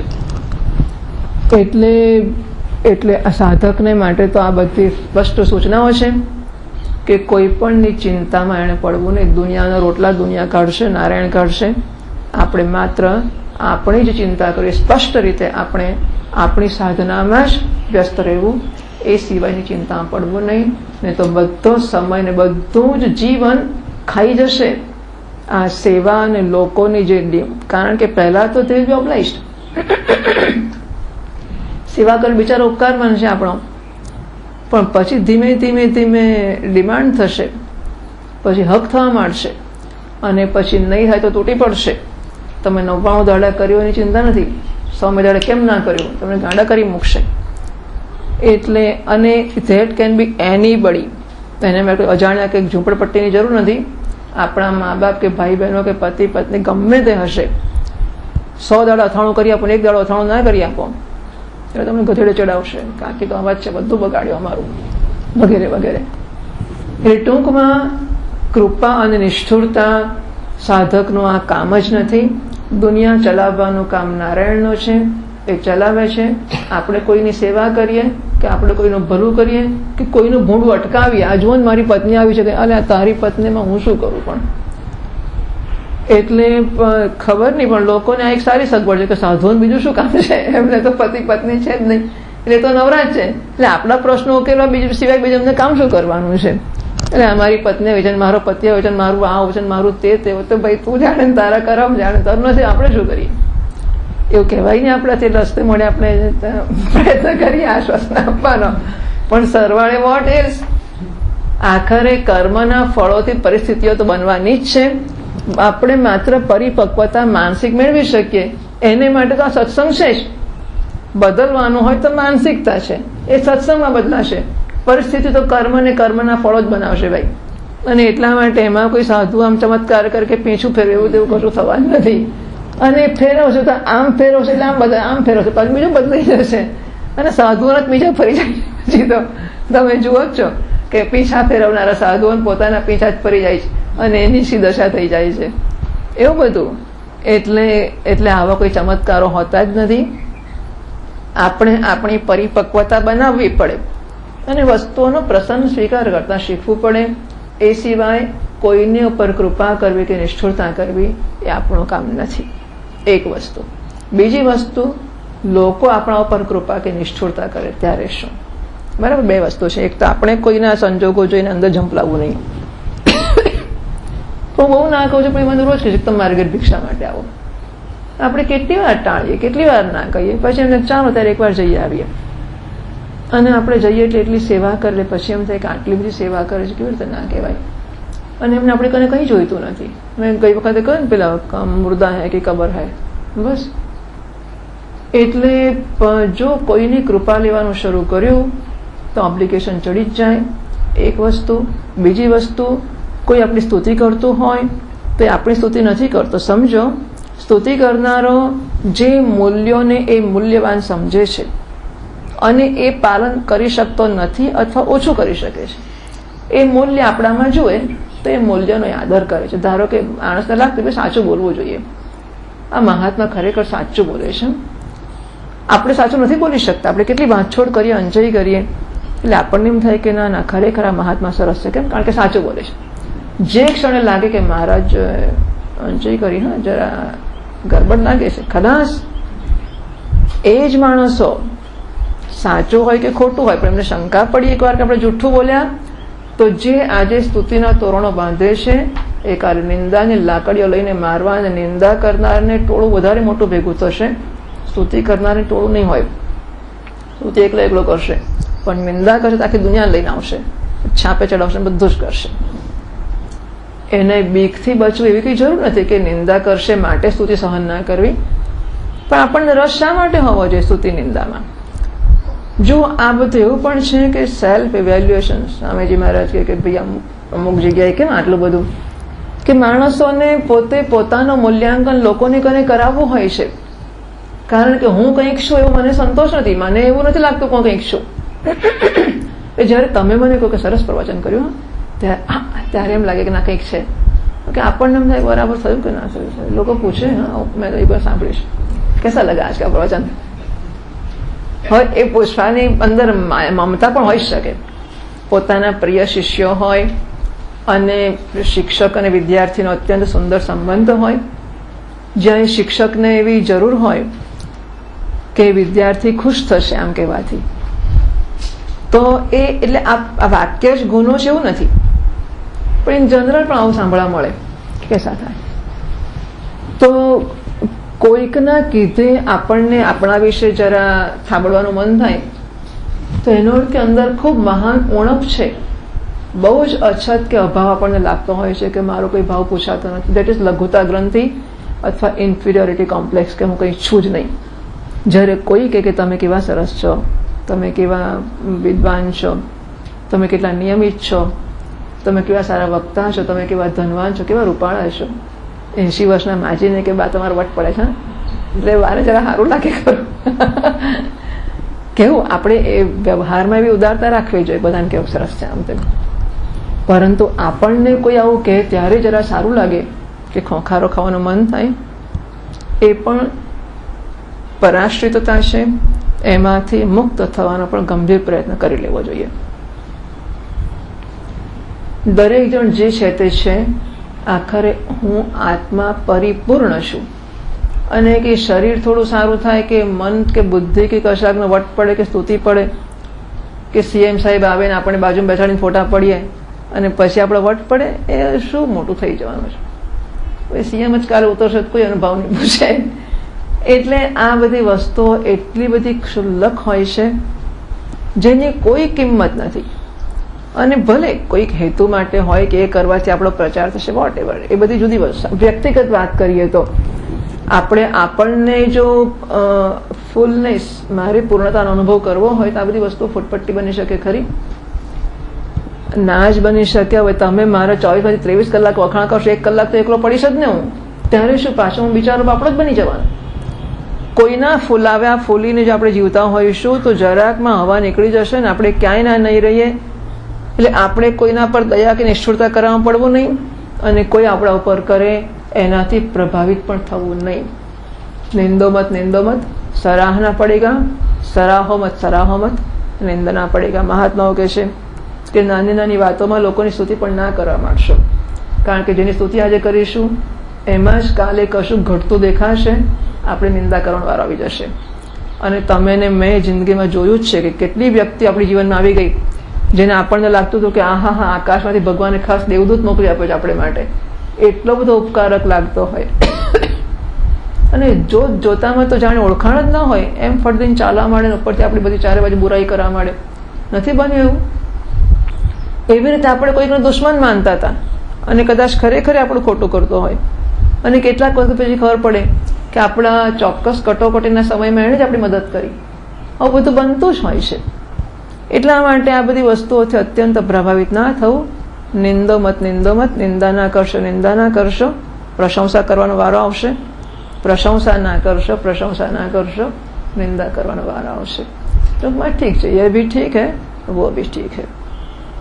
જન કૃપા નૈષ્ઠુર્ય ઉત્સૃજ્યતા પરિત્યજ્યતા એવં ચ તયો ત્યાગે.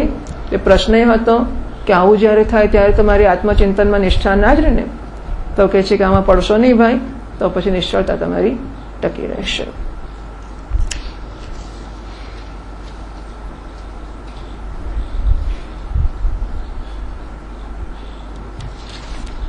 તમે કહ્યું હતું કે વૃથા વાક્યો ના બોલવા અને ઔદાસીન્ય રાખવું ને આવું બધું, એવું કેવી રીતે થઈ શકે?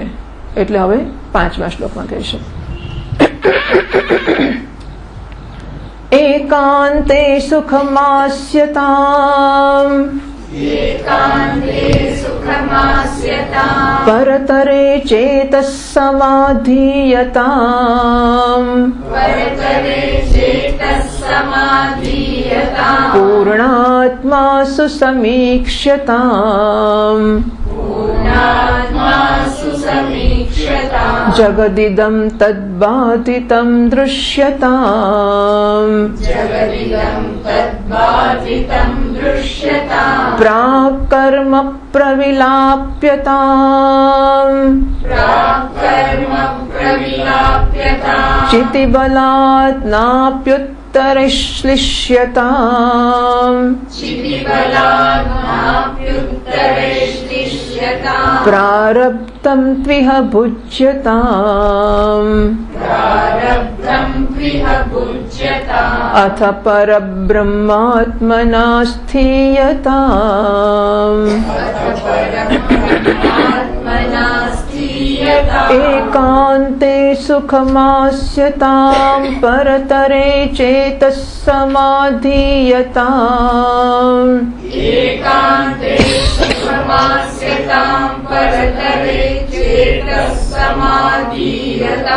પૂર્ણાત્મા સુસમીક્ષ્યતામ જગદિદં તદ્બાધિतं દૃશ્યતામ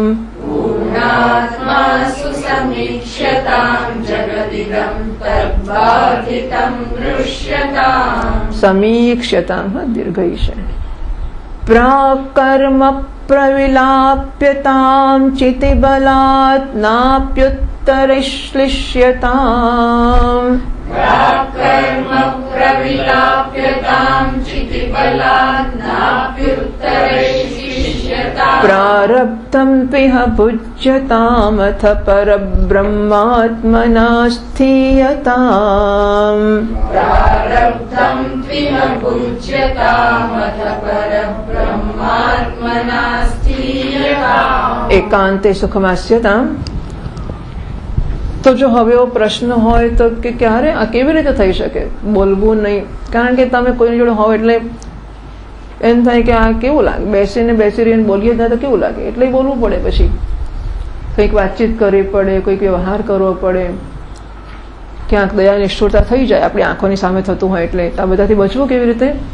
કે એકાંતે સુખમાસ્યતામ, એકાંતમાં રહેવાનો પ્રયત્ન કરવો જોઈએ અને સુખેથી રહેવું જોઈએ. એકાંતમાં જઈશું શું થશે, પછી એકલા પડી જઈશું ને એ બધી ચિંતા વગર એકાંતમાં મૂળ ચડાઈને નહીં રહેવાનું, એકાંતમાં સુખથી રહેવાનું, એકાંતમાં રહેવાનું અને સુખથી રહેવાનું. તો ભગવદ્ ગીતામાં ભગવાન કે છે યદાહિ ઇન્દ્રિયાર્થેષુ ન કર્મસુ સર્વ સંકલ્પ સંન્યાસી તદા આરોરુક્ષોર મુનિર્યોગમ કર્મ કારણમ ઉચ્યતે યોગારૂઢસ્ય તસ્યૈવ શમઃ કારણમ ઉચ્યતે. યોગ ઉપર આરૂઢ થવા જે ઈચ્છે છે એને માટે કર્મ કારણ છે, કર્મયોગ, જેની ચર્ચા ગીતામાં આવશે. અને હવે જે ઠીક રીતે આરૂઢ થઈ ગયો છે એને માટે કર્મનો ત્યાગ કારણ છે. એટલે કે હું એકાંતમાં જવા માટે તૈયાર થયો છે કે એની ખબર કેવી રીતે પડે? કદાચ હું જઈશ અને નહીં ગમે તો, એટલે અથવા ત્યાં જઈને હું ભરી પડીશ કશાકમાં, ખબર કેવી રીતે પડે? એટલે ભગવાને કહ્યું યદા હિ ન ઇન્દ્રિયાર્થેષુ ન કર્મસુ અનુસજ્જતે સર્વ સંકલ્પ સંન્યાસી તદા યોગારૂઢ ઉચ્યતે. તો વિષયો જોઈને મન નથી જાય કે લાડુ જોયો ને મોઢામાં પાણી આવી ગયું, કે સુગંધ આવી, કે શીરો શેકાય છે, કે પેલું કંઈક તળાય છે અને મન થઈ ગયું. તો વિષયના ભોગોનો સંપર્ક થવાની શક્યતા ઊભી થાય કે જોઈએ એના દ્વારા આપણને એમાં ઝંપલાવવાનો આવેગ ના જન્મે. અને બીજું, સેવાની તકો ઊભી થાય અને એમાં પણ ઝંપલાવવાનો આવેગ ના જન્મે. ન કર્મ શું, કર્મ માટે પણ, એટલે સેવા માટે પણ ખરું, અથવા કર્મની પણ ટેવ. કેરી જોઈએ એટલે એમ થાય અથાણું તો કરવું જ પડે. બટાકાની સિઝન એટલે કાતરી તો શેને માટે? અથાણું દર વર્ષે કરવાનું, બહેણું ભરવાનું ને કાલે આવતા વર્ષે બહેણી કોઈને આપી દેવાની, કામવાળાઓને સાફ કરીને સુકવવાની, તડકે તપાવવાની, ફરી અથાણું કરીને ભરવાની. મોટા અત્યારના કમનસીબ લોકોને અથાણાય નસીબા નથી, ઘી તેલ તો નથી, પણ કશું જ ના ખવાય, પણ કરવાનું.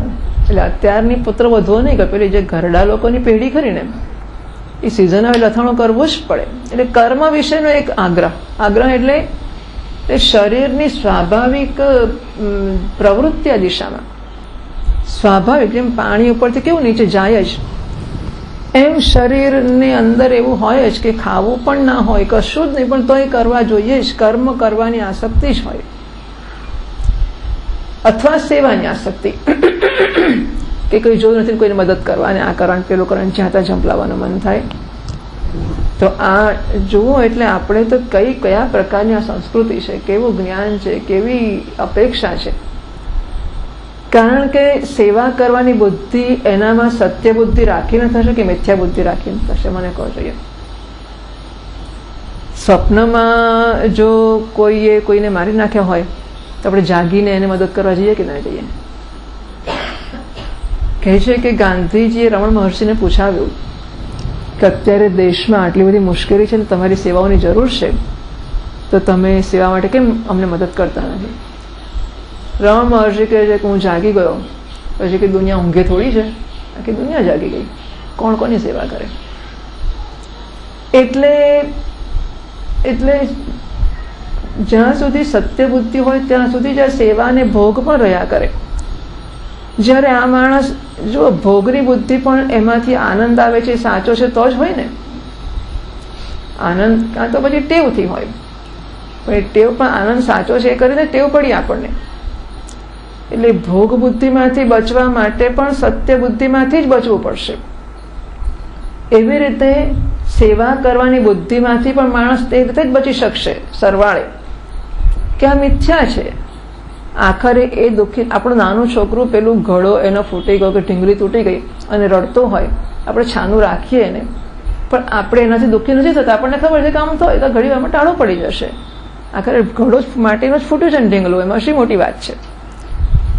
એટલે ખરેખર આપણે જેને સત્ય માનીએ કે કોઈકનો યુવાન દીકરો ગુજરી ગયો અને આપણે એને આશ્વાસન આપીએ, ત્યારની મનસ્થિતિ, અને આપણું બાળક છે એની માટીની ઢીંગલી તૂટી ગઈ ત્યારની આપણી મનસ્થિતિ, એને આપણે આશ્વાસન આપીએ. આ બંને આશ્વાસન આપતી વખતની આપણી મનસ્થિતિમાં કોઈ ફેર ખરો કે નહીં? જેનો દીકરો મરી ગયો છે ત્યાં સત્ય બુદ્ધિ છે કે ખરેખર દુઃખ થાય જ ને, યુવાનમાં હવે મોટો છોકરો જતો રહ્યો, અને પેલા બાળકની ઢીંગલી તૂટી, આ મિથ્યા બુદ્ધિ છે કે આશ્વાસન ભલે આપીએ છીએ, આપણે સમજ કે ઠીક છે. હવે એવી જ્યારે પેલા દીકરો ગુજરી ગયો છે એનો કે આપણો હોય, અને ત્યારે પણ આ મિથ્યા બુદ્ધિ હોય તો જ એમાંથી છૂટી શકાય. હા, એક ખેડૂતને એનો એકનો એક દીકરો અવસાન પામ્યો અને એને બોલાવવા ગયા ખેતરે કે આવું થયું છે ને તમે ઘેર ચાલો. એટલે પેલો ઘેર આવ્યો ને બધું કામકાજ જે હશે પતાવ્યું, પાછો ખેતી કરવા જતો રહ્યો. કે તમારો એકનો એક દીકરો મરી ગયો, તમને દુઃખ નથી થતું? તમે રડતા નથી? અરે કે સ્વપ્નમાં મને 7 દીકરા જન્મ્યા, 7 મરી ગયા. ઉઠ્યો ત્યારે મરી જાય સાથે સાથ. સૂંઘી ગયો, સ્વપ્નમાં 7 દીકરા જન્મ્યા, ઉઠ્યો ત્યારે સાથે 7 મરી ગયા. પેલા 7ને રડું કે એકને રડું કે કોને રડું? ખરું, આ મિથ્યા બુદ્ધિ છે કે અસત બુદ્ધિ છે, સ્વપ્ન બુદ્ધિ છે. એટલે સેવા કરવી કે કર્મ કરવું એમાંથી પણ ખરી મુક્તિ તો મિથ્યા બુદ્ધિથી જ થશે. અને જો એ નહીં છોડી અને કર્યા જ કરીશું તો સત્ય બુદ્ધિ જશે કેવી રીતે? એટલે સૂચના આપી છે માટે એણે આમાંથી નિવૃત્ત થવાનો પ્રયત્ન કરવો, એક વસ્તુ. બીજું, અંદર એને આનંદનો કે તૃપ્તિનો અનુભવ છે જ, એટલે હવે તૃપ્તિ માટે એને કોઈ ભોગની કે સેવા દ્વારા કર્તૃત્વને પોષવાની જરૂર નથી. બીજું, ત્રીજું, એને માટે આ ભોગ અને સેવા પણ મિથ્યા છે. આ બધા કારણોથી એની પ્રવૃત્તિ આ વિષયોમાં સ્વાભાવિક રીતે થતી નથી. સ્વાભાવિક રીતે નદીમાં નાહ્યા તોય શું, ના નાહ્યા તોય શું, અને દર્શન કર્યા તોય શું, ના કર્યા તોય શું. એવું નહીં કે નાશ કરવા આવે તો કરી લેવા, ના આવે ને રહી ગયા તો જય શ્રી કૃષ્ણ. હવે શું એ દર્શન કરીશું એટલે એમાં સત્ય બુદ્ધિ થઈ ગઈ દર્શનમાં કે મંદિરમાં? મિથ્યા બુદ્ધિ એટલે મિથ્યા બુદ્ધિ, કોઈ ચીજમાં સત્ય બુદ્ધિ નથી. હા, કર્તવ્ય બુદ્ધિમાંથી નિવૃત્તિ તો જ આવે, અને ભોગ બુદ્ધિમાંથી પણ સાચી નિવૃત્તિ તો જ આવે કે મિથ્યા બુદ્ધિ હોય કે અસત બુદ્ધિ. જોડે જોડે શાસ્ત્રોના કહેવાથી છોડતા જઈશું તો ધીમે ધીમે અસત બુદ્ધિ થશે. એ પણ ખરું. માનો કે નાનો બાળક છે અને પ્લાસ્ટિકની દ્રાક્ષ એને આપી, એની પાસે પડી છે, એ કે મારે ખાવી જ છે, બરાબર છે.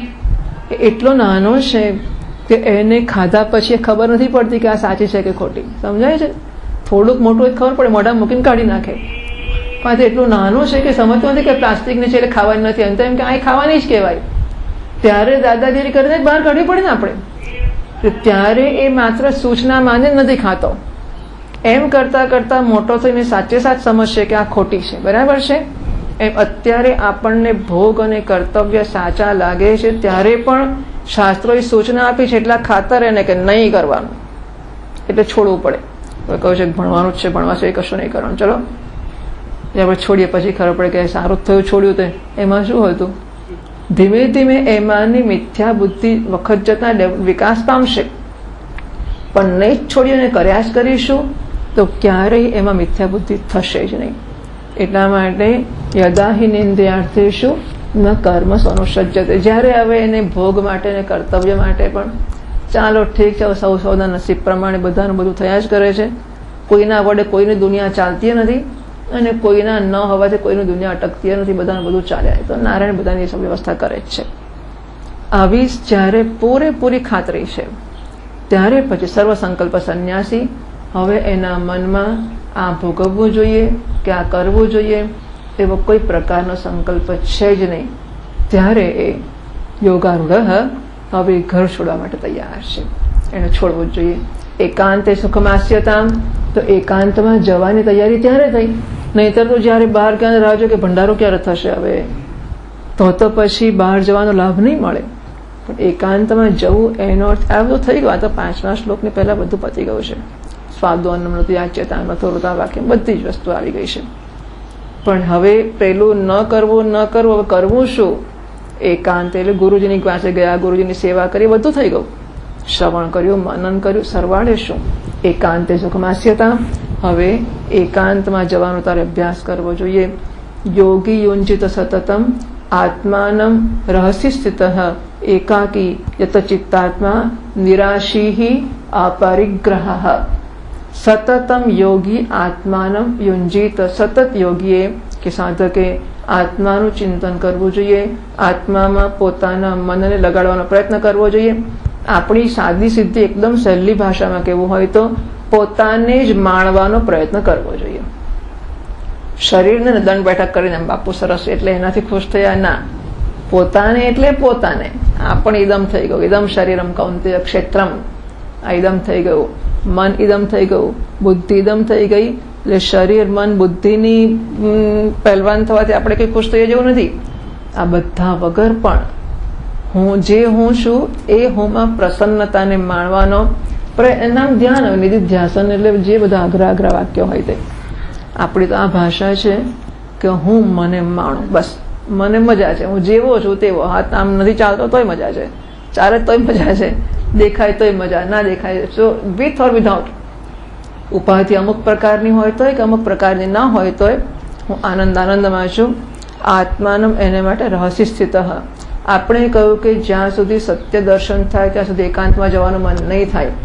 પણ એકવાર મારી ઠોકીને એકાંતમાં જઈશું તો એકાંતને માણતા થઈશું. એટલે ખાસ્સા અંશે આપણે બહારની વસ્તુઓથી મનને મુક્ત કરી શક્યા હોઈએ તો પછી બાકીનું રહ્યું સહયું હશે ત્યાં જઈને પૂરું થઈ જશે. એટલે સતતમ આત્માનમ રહસ્ય સ્થિત. એકાંત નિર્જન પ્રદેશમાં જવું, આત્માનું ચિંતન કરવું, એકાકી એકલા જવું જોઈએ. તો 5-25 શિષ્યોને અને પછી પત્નીને અને સેવકોને બધાને લઈને જવું કે નહીં, કે એકાકી એકલા જ જવું. શિષ્યગણ પણ ના જોઈએ કે સ્વજનોને પુત્રોને પત્નીને નોકર ચાકરો કશું જ જોઈએ નહીં. એકાકી યત ચિત્તાત્મા સતત અંતઃકરણને વશમાં રાખવાનો પ્રયત્ન કર્યા કરતા હોઈએ. નિરાશી અને પછી સાધનાના ફળ રૂપે મને શું મળશે? ભગવાન કૃપા કરશે, ભગવાન મને દર્શન આપશે, ભગવાન મને કંઈક લક્ષ્મી આપશે, ભગવાન મને પૈસા આપશે, સરસ સરસ મીઠાઈઓ આપશે. હે બધા લોકો સાધના કરવા જાય જંગલમાં, પછી ક્યાં ભગવાન આવીને દર્શન આપે? આપણને દર્શન આપશે એવી આશા રાખવાની. નિરાશી. જુઓ, દર્શન આપે એવી આશા રાખવામાં ખોટું નથી, પણ દર્શન આપશે ત્યારે આનંદ થશે ને. તો આનંદ તો દૃશ્યમાં કે ઇદમમાં જતો રહ્યો ને, અહમમાં ક્યાં રહ્યો?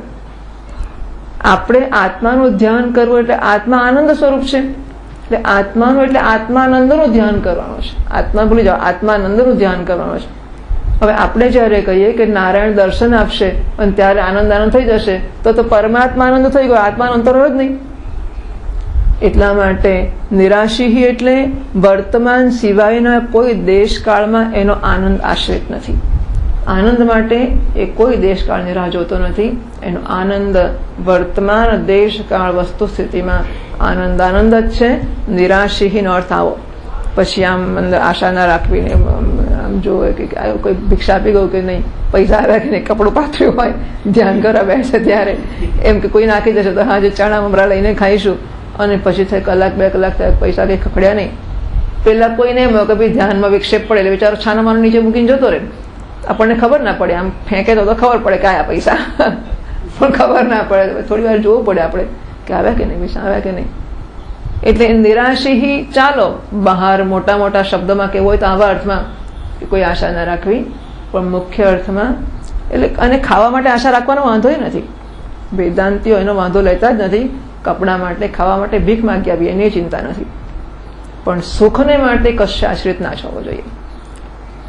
એની એક સ્વતંત્રતા તો એની હોવી જ જોઈએ કે આનંદને માટે સ્વતંત્ર. બાકી બધી વસ્તુ મને આશ્રિત હોય ચાલે. ગીતાનો શ્લોક ના આવડે ચાલે, કશું ના આવડે ચાલે, આ ચોપડી ના આવડે, વાંચતા ના આવડે તોય ચાલે, સમજતા ને બોલતા તો જવા જ દો, વાંચતા ના આવડે ચાલે, ચશ્મો જ ના કઢાવ્યો તોય ચાલે, પણ આનંદને માટે સ્વતંત્ર હોય એ અનિવાર્ય છે. નિરાશી એટલે આનંદ માટે આશ્રિત નથી. અપરિગ્રહ તો થોડા પોટલા બાંધીને જાય તો કેવું, ચિંતા તો નહીં. પછી અપરિગ્રહ, કોઈ પ્રકારનો પરિગ્રહ રાખવો નહીં. એકાંત એટલે જો એકાંતની વ્યાખ્યા કેવી છે, એકાંત એટલે એવું નહીં કે આમ સ્થળનું એકાંત. એકાંત એટલે બધા જ પ્રકારનું એકાંત. આપણને વૃત્તિઓ અત્યંત અજન્મ્યા કરતી હોય, બહુ બધા આસક્તિઓ હોય, બધા પ્રકારનું એકાંત. સ્થળનું એકાંત, દેશનું એકાંત, સમયનું એકાંત, સંજોગોનું એકાંત, માનસિકતાનું એકાંત, વૃત્તિઓનું એકાંત, હું જ હું સિવાય કશું નહીં, એવું એકાંત. અને આવું સ્થળ એકંદરે કોઈ નદીનો કિનારો હોય, કોઈ પર્વતની તળેટી હોય, કોઈ શાંત મંદિર, એટલે આપણે કોઈક એવું સ્થાન પસંદ કરવું જે પવિત્ર પણ હોય. ઘણા સ્થાનો પોતાના સ્વભાવથી પવિત્ર હોય, ઘણા સંસ્કારથી પવિત્ર હોય, કે સ્થાન હોય ને ત્યાં વારંવાર પૂજા પાઠ થયા હોય, જપ થયા હોય, કથાઓ વગેરે થઈ હોય, મહાત્માએ નિવાસ કર્યો હોય, તો સંસ્કારથી પવિત્ર બન્યું હોય. એવું બધું શક્ય ના હોય તો આપણા ઘરમાં એક ખૂણો હોય જ્યાં આપણે હંમેશા, કે રૂમ હોય, રૂમ ના હોય તો ખૂણો હોય, જ્યાં આપણે પૂજા કરતા હોઈએ, પાઠ કરીએ, જપ કરીએ. એટલે જેમ જમવાના ટેબલ ઉપર જઈએ તો જમવાનું જ વિચાર આવે ને, એમ આપણે આ સ્થાન ઉપર જઈએ તો આપણને ભજનનો કે આત્મચિંતનનો જ વિચાર આવે.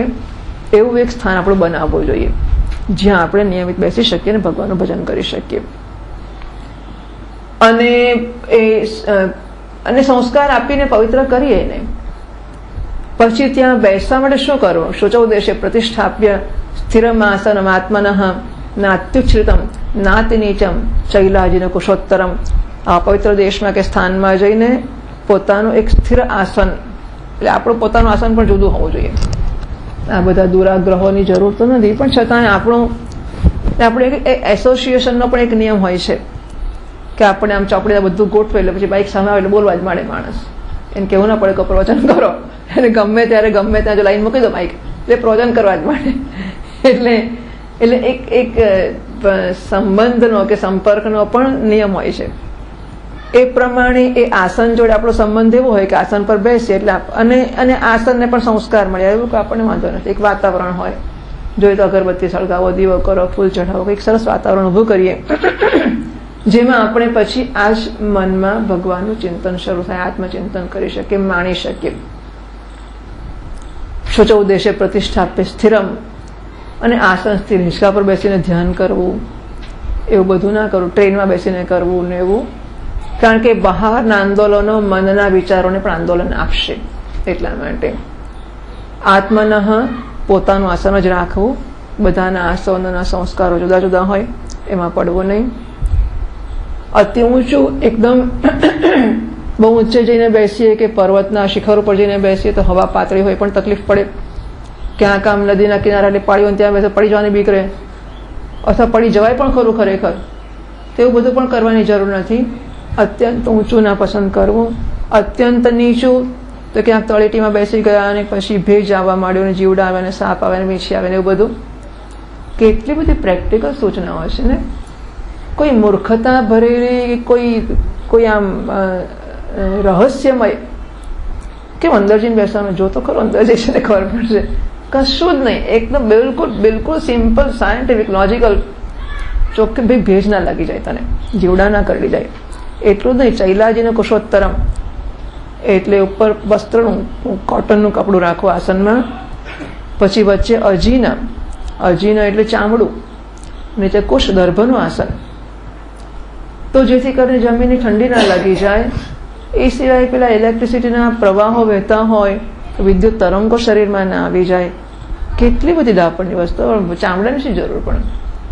તો ચામડાથી પહેલાં તો કંઈ આટલી બધી સગવડો નહીં હોય, એટલે જીવજંતુ હજુ પણ આપણા ઘરો આ વિસ્તારમાં બંધાય તો 25-50 વર્ષો થઈ ગયા તોય હજુ જીવડાઓ વધારે નીકળતા હોય છે શેર કરતા. એટલે ખાસા વર્ષો સુધી તો પછી જ્યાં ઘર જ ના હોય ને જંગલ હોય ત્યાં તો કેટલા જીવડા હોય. તો પેલું મૃગ ચર્મ કે વ્યાઘ્ર ચર્મ હોય એ આ બધાથી બચાવતું હશે, અથવા એ જીવડા એનાથી બિન ચાલે જતા હશે, એવું કંઈક હશે. એટલે બધા પ્રકારની સગવડ મનને આપવી અને સુખાસન, સુખપૂર્વક જેમાં બેસી શકાય એવું આસન પસંદ કરવું. મોટે ભાગે પદ્માસન વાળવું કે સ્વસ્તિકાસન વાળવું કે પરાઠી વાળીને બેસવું કે આવું તેવું પોતપોતાનું પસંદ કરવું આસન. આમ તો નાનપણથી એવી ટેવ પાડવી કે કોઈક પણ પોસ્ચરમાં આપણે કેટલોક સમય બેસી શકીએ, 45 મિનિટ ઓછામાં ઓછું એટલું તો ખરું જ. 3 કલાક બેસાય એ મોટી સિદ્ધિ થઈ જતી હોય છે. પણ અને જુઓ, આ છોકરા નાના બેસી શકે, કેટલા વર્ષોથી આ છોકરી નામ બેસતી જઉં છું, કેટલાય વર્ષોથી, નહીં? તો એ નાનપણથી ટેવ પડી તો ને. અને બાકીના બધા જ છોકરા જુઓ અત્યારે તો આટલું હશે ત્યારથી આમ જ બેસવા જોઈએ, અને પગ આમ ઊંચા કરીને, કારણ કે એને બેસવાની ટેવ નથી પાડી. મા બાપે ટોક્યો જ નથી, કોઈ દિવસ કહ્યું નથી કે બેટા કેમ આમ બેસે છે. એટલે આપણે આપણી જાતને જ્યારે પણ હોઈએ, મેં ક્યારેક કહ્યું જ છે કે મને તો લાંબા પગ જ બેસવા જોઈએ, પહેલેથી બહુ જ એવું ગમે કે લાંબો પગ કરી બેસો. એમાંથી અત્યારે આપણે પરાઠી વાળીને બેસતા થઈ ગયા. એટલે આપણી ટેવોને બદલી શકાતી હોય છે, અને શરીરને કેળવી શકાતું હોય છે. એટલે આપણે કાળજીપૂર્વક હોય, જ્યારે બહુ બરડ થઈ જ ગયું હોય શરીર અને ના જ માને હોય, તૂટફૂટ જ થતી હોય, તો પછી માંડી વાળવું, તો સ્વીકારી લે કહું છે. જુઓ, અત્યારે કેટલા બધા લોકોને ઊંચા જ આસને બેસવું પડે છે. મને લાગે 40-50ની ઉંમરથી જ જોવા મળે છે કે ડૉક્ટર નીચે બેસવાની ના પાડીશ. તો પૂછવા જવું પડ્યું, પહેલાં તે થયું ત્યારે ડૉક્ટરે ના પાડી, પણ પૂછવા કેમ જવું પડ્યું? એટલે એટલા બધા શરીરો ખરાબ કરી મૂક્યા છે આપણે. તો થોડી એક્સરસાઇઝ કરીને મસલ્સ બનાવવાને શરીર તૈયાર કરવું જ પડે. આ તો ચાલે જ ના. પણ નાશ થતો હોય તો પછી સુખાસન, ઊંચા આસને પસંદ કરવું, પરાઠી ના વળે પછી લાંબા પગે બેસવું, જે પ્રકારે પણ નિરાંતે બેસી શકાય. એટલે કે શરીર આપણને ન્યુસન્સ ના બને અને આત્મચિંતન કરવા દે એવી સગવડ શરીરને આપવી, અને પછી ચિંતનમાં મનને લગાડવું. સમમ કાય શિરોગ્રીવમ ધારેણ અચલમ સ્થિરઃ સંપ્રેક્ષનાસિકાગ્રમ સમ દેશશ્ચાનવલોકયન્ન. અને ધ્યાનમાં બેસીને આપણે આમ ટટાર બેસવું, આપણું શરીર અને ગરદન અને મસ્તક એક લીટીમાં રાખવું, જેથી શ્વસનની ક્રિયા સરખી ચાલે. કોઈ નિયમ ખાતર છે જ નહીં, દરેક નિયમ સગવડ ખાતર છે. કેટલી બધી મોટી સમજ છે આ લોકોની. એવરીથિંગ, એક અક્ષરશઃ બધું જ સાયન્ટિફિક. કશું સૂચના મળે ચાલ હું કહું છું માટે કર, એવી કોઈ જગ્યા નથી. તો આ રીતે એકાંત પ્રદેશમાં રહેવાનો અભ્યાસ કરવો જોઈએ. સુખમ નિર્વ્યાક્ષેપમ, કોઈ પ્રકારના વિક્ષેપ વગર જે થાય એ રીતે બોલવું. અને જો એવું થશે તો પછી આપણને ઉદાસીનતા માટે, વૃથા વાક્યનો ઉચ્ચારણમાંથી મુક્તિ માટે, કૃપા નિષ્ઠુરતા, આપણને કોઈને દયા કરવાનો કેવો પ્રસંગ નહીં ઊભો થાય, કોઈ આપણી દયા કરે એવો પ્રસંગ નહીં ઊભો થાય, આ બધામાંથી નીકળવાની એક તક ઊભી થશે. પછી ત્યાં બેસીને કરવું શું? એકાંતમાં જઈશું તો મન, હવે આપણે શરીરને એકાંતમાં લઈ ગયા, પણ મનમાં તો વિષયની લોલુપતા હોય ને કે ઘેર કેવું સરસ મળતું હતું ખાવાનું, પણ એ તો કશું મળશે ને શું થશે આપણું. લેવું હોય તો મન વિષયોમાં જશે પાછું, અને જ્ઞાનની દૃઢતા પહેલાં જેવી નહીં રહે. એવું થાય તો આગળ કહી ગયા હતા, બ્રહ્માસ્મિતિ વિભાવ્યતામ અહરહર ગર્વ પરિત્યજ્યતામ, બ્રહ્મ છું એ પ્રકારની ભાવના સતત જાળવવી જોઈએ. તો એ જ પાછું ફરીથી અહીંયા કહે છે, પ્રયત્નપૂર્વક બીજા વિષયોના ધ્યાનને મનમાંથી દૂર કરવું અને બ્રહ્મ વિષયના ધ્યાનનો જ અભ્યાસ કરવો, એને ભૂલવું નહીં. એટલે કયું? પરતરે ચેતઃ સમાધિયતા.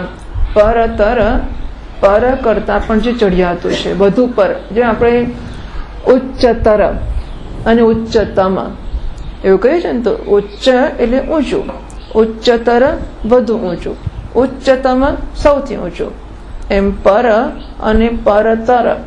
પર એટલે ચઢિયાતું, પરતર વધુ ચઢિયાતું જે છે તે, એમાં ચેત સમાધિયતા, જે વધુ ચઢિયાતું છે એમાં ચિત્તને સમાહિત કરવું જોઈએ. તો આ પરતર એટલે પહેલાં તો પર શું છે જાણવું પડે, પછી પરતરની ખબર પડે. તો પર શી વસ્તુ છે એટલે ઘણા બધા રીતે સમજાવતા હોય. તો એક સમજ એવી હોય કે સો બેકર, ડ્રીમર અને ડીપ સ્લીપર, જાગ્રત પુરુષ, સ્વપ્નદ્રષ્ટા પુરુષ અને સુષુપ્ત પુરુષ. બરાબર? તો હું જાગનારો છું, હું સ્વપ્ન જોનારો છું, હું સૂઈ ગયા પછી ઉઠીને કહું હું સૂતો હતો, સૂનારો હતો. તો એના કરતાં આ ત્રણેયનું ચૈતન્ય, વિશ્વ, તૈજસ અને પ્રાજ્ઞ, શાસ્ત્રોની ભાષામાં કહીએ તો વિશ્વ, તૈજસ અને પ્રાજ્ઞ, એના કરતાં એમનું જે ચૈતન્ય છે, એટલે જે ચૈતન્ય વિશ્વનો વેશ લે છે, જે ચૈતન્ય તૈજસનો વેશ લે છે, જે ચૈતન્ય પ્રાજ્ઞનો વેશ લે છે, એ ચૈતન્ય વિશ્વ, તેજસ અને પ્રાજ્ઞ કરતા ચડિયાતું છે, બરાબર. પણ એ વ્યક્તિગત ચૈતન્ય થયું, તો એના કરતા પરતર વધારે ચડિયાતું છે કયું ચૈતન્ય છે? તો સમષ્ટિ ચૈતન્ય છે. ચૈતન્ય ચિત્ત એ સૌથી ચડિયાતું છે, એમાં ચિત્તને લગાડવું જોઈએ. અથવા તો તસ્મિન દૃષ્ટિ પરાવરે મુંડકોપનિષદે કહ્યું કે માયા છે એ પર છે, કારણ કે જગત છે એ માયાનું કાર્ય છે. કાર્ય કરતા કારણ ચડિયાતું હોય, તો જગત કાર્ય છે, જગત જન્મે છે. જેમ માટી ઘડા કરતા ચડિયાતી હોય, તો જગત જેમાંથી જન્મે છે માયામાંથી, જગત કાર્ય છે, માયા કારણ છે, માટે જગત કાર્ય કરતા માયા કારણ ચડિયાતું છે, એ પર છે. પણ માયા કરતા ચડિયાતો કોણ છે? કે જે માયાવી છે, એ માયા કરતા પણ ચડિયાતો છે. બ્રહ્માશ્રિતા માયા અસ્તિ, એવું કંઈક આવ્યું છે ભણવામાં? બ્રહ્માશ્રિતા માયા અસ્તિ એવું તત્વબોધમાં આવ્યું હતું. તો બ્રહ્મને આશ્રિત માયા છે, તો જે આશ્રિત હોય એ ઉતરતું હોય, જેને આશ્રિત હોય એ ચડિયાતું હોય. બ્રહ્મ છે એ માયા કરતા ચડિયાતો છે. માયા કરતા જે પર છે એમાં, અથવા તો જાગ્રત સ્વપ્ન સુષુપ્તિ અવસ્થાઓ, એ અવસ્થાઓ કરતા જે ચડિયાતો છે એમાં, અથવા ઇન્દ્રિયભ્ય પરા યર્થાઃ અર્થેભ્યશ્ચ પરમ મનઃ મનસસ્તુ પરા બુદ્ધિ યો બુદ્ધિ પરતસ્તુ સહ અથ બુદ્ધિરાત્મા મહાન પરઃ મહતઃ પરમ અવ્યક્તમ અવ્યક્તાत् પુરુષઃ પરઃ પુરુષાત્મ પરમ કિંચિત સા કાષ્ઠા સા પરાગતિ. આમ ચડિયાતાપણાનો ક્રમ જોવા જઈએ, ઇન્દ્રિયો કરતા વિષયો ચડિયાતા છે, અર્થેભ્યશ્ચ પરમ મન વિષયો કરતા મન ચડિયાતું છે, મન કરતા બુદ્ધિ ચડિયાતી છે, વ્યક્તિગત બુદ્ધિ કરતા સમષ્ટિ બુદ્ધિ ચડિયાતી છે, અને એના કરતા અવ્યક્ત ચડિયાતું છે. એના કરતા બ્રહ્મ મહતઃ પરમ અવ્યક્તમ અવ્યક્તાत् પુરુષઃ પરઃ અવ્યક્ત કરતા પુરુષ કે બ્રહ્મ ચડિયાતો છે, એ સૌથી ચડિયાતો છે, એના કરતા ચડિયાતું કોઈ નથી. આમ પરતર એટલે ટૂંકમાં જે શુદ્ધ ચૈતન્ય પરમાત્મા પરબ્રહ્મ, એમાં ચિત્તને સમાહિત કરવું જોઈએ. ઓમ ઓમ પૂર્ણમદઃ પૂર્ણમિદં પૂર્ણાત પૂર્ણમુદચ્યતે પૂર્ણસ્ય પૂર્ણમાદાય પૂર્ણમેવાવશિષ્યતે. ઓમ શાંતિ શાંતિ શાંતિ. શંકરં શંકરાચાર્યં કેશવં બાદરાયણં સૂત્રભાષ્યકૃતૌ વંદે ભગવन्तૌ પુનઃ પુનઃ. ઈશ્વરો ગુરુરાત્મેતિ મૂર્તિભેદવિભાગિને વ્યોમવદ્વ્યાપ્તદેહાય દક્ષિણામૂર્તયે નમઃ. ઓમ શાંતિ શાંતિ શાંતિ. હરિઃ ઓમ શ્રી ગુરુભ્યો નમઃ. હરિઃ ઓમ.